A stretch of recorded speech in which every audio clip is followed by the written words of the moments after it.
Мінекей біздің жасырын замогымыз дайын. Үтіктелді. Тігісті екі жаққа қаратып үтіктедік. Енді біздің мына белдігіміздің екі енін қысқа және бір ұзындығын зигзагтап немесе оверлоктап шығамыз. Енді оверлокталмаған жағын мына артқы бойдың оң жағына осылай беттестіреміз. Екінші бұрышын ашпаймыз. Осылай жабық тұрған күйінде шамамен 2 сантиметр асырып түйреп аламыз. Екі ортасын толықтай инемен түйреп шығамыз. Мына замоктың припускысы ішке қарай кіреді. Енді біз қазір осы бұрышты тігіп алуымыз қажет. Ол үшін осылай екіге бүктейміз. Оң жағы ішінде. Мына бұрыштан бастаймыз закрепка беріп, осы жерге дейін закрепка беріп тігіп шығамыз.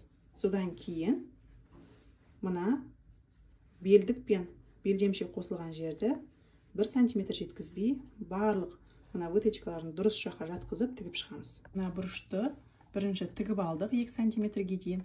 Содан кейін мына белдікті белдемшеге қосып, осы жерді, мына жерде замок бар, осы ашып, мына соңына шейін тігіп шығамыз.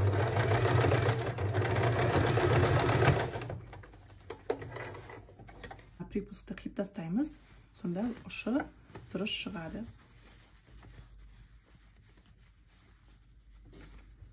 Егер шықпаған жағдайда осы распаривателдің көмегімен осылай тартамыз. Осындай бұрыш пайда болады. Мына замок осы тігістің ішіне кіріп кетеді. Припускты белдікке қаратып үтіктедік. Енді сыртқа қаратамыз. Артық жіптерін бәрін қазір алып тастаймыз. Мына тігілмей қалған жерді тура ортасынан бүктеп, оң жағы ішінде осылай инемен түйреп аламыз.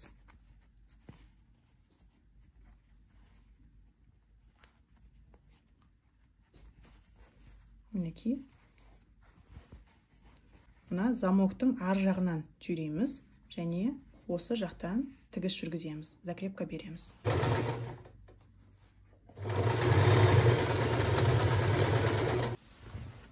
Оң қаратамыз. Мына белдікті осылай көктеп шығамыз. Мына жағынан кішкене осылай жатады. Қалған припускалар осылай шығатын болады.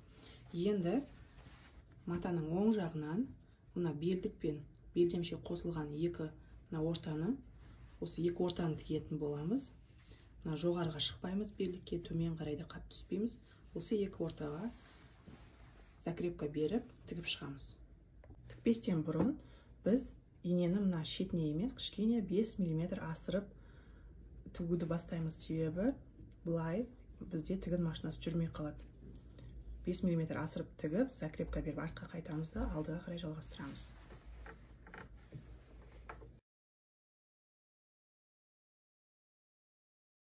Осындай түзу тігіс пайда болады. Енді мына көктеген жібімізді сөгіп, белдікті үтіктеп шығамыз. Белдігіміз дайын. Қарап тұрсаңыз, мына жерде кішкене маталар жатпаған. Осыны қазір бумен үтіктейміз, марлі қойып. Мінекей арт жағынан да өте әдемі. Енді бізге мына етегін аяқталғана қалды. Ол үшін біз бүктелген жердің барлығын ашып, етегін зигзагпен немесе оверлокпен өңдеп шығамыз. Мына жердегінде барлығын осылай ашып оверлоктаймыз. Мінекей оверлоктап шықтық, тігісті кішкене үтіктедік. Және егер сізде оверлок болса, осындай 5-6 сантиметр шығып тұрған жіпті біз қиып тастамаймыз. Егер оны қиып тастасақ, мына тігіс сетінеп кетеді. Ол үшін осындай жуан инені аламыз. Мына өзіміздің жаңа тіккен тігістің ортасына кіргіземіз. Осылай кіргізіп аламыз. 4 жіпті де өткіземіз. Енді инені тартамыз. Мына артық жіпті кішкене ғана тартып, қайшымен қиып тастаймыз. Оверлоктың тігісін осылай өңдейміз соңын. Енді өзіміздің белдемшеміздің етегін қайырамыз. Мен негізі 4 см сапасы алғанмын, бірақ киіп көру барысында маған ұзын белдемше қажет екенін түсініп, қазір тек мына қайыруға 2 см ғана қолданамын. Егер сіз 4 см қолдансаңыз, осылай бүктейтін боласыз. Ол үшін сызғышпен борды алып, бірінші 2 см-ді, сосын тағы 2 см-ді сызамыз.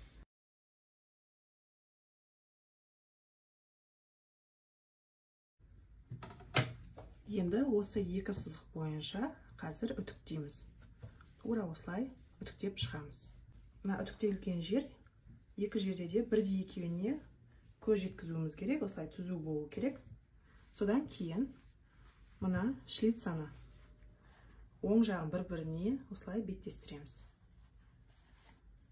Беттестіріп, мына екі ара қашықтықты түйреп аламыз. Басынан соңынан закрепка беріп тігіп шығамыз.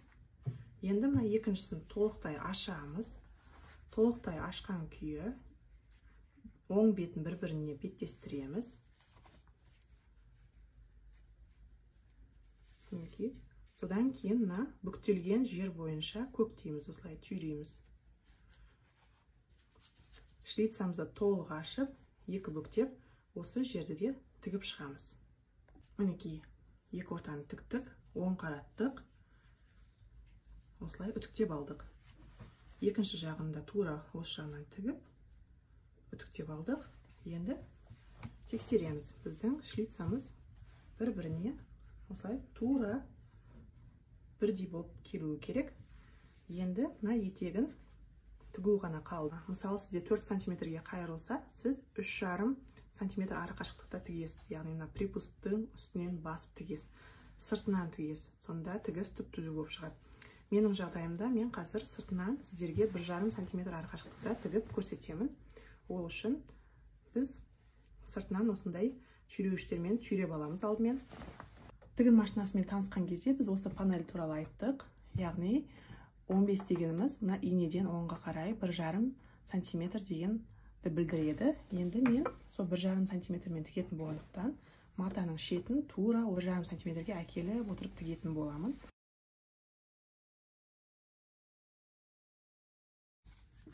Мына жерге келген кезде біз шлицамызды осылай бүктейміз.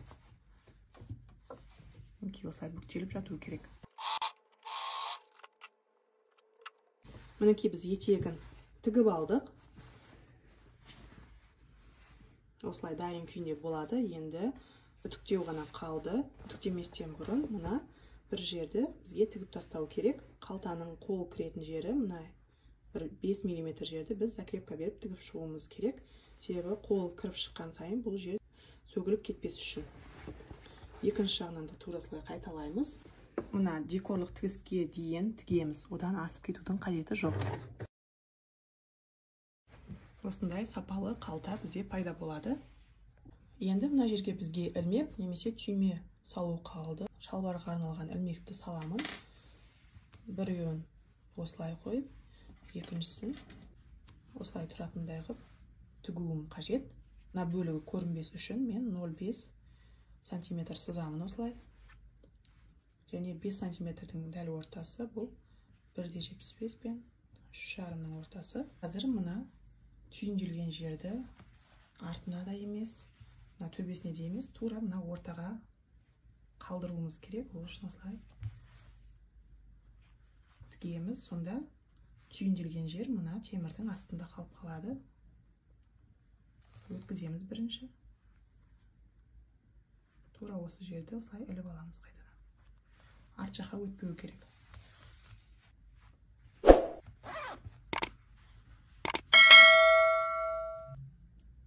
Мінекей, осылай тұруы қажет.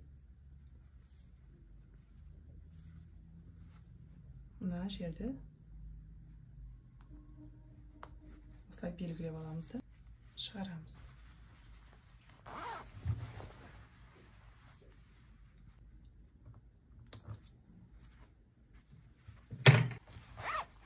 дайын болды.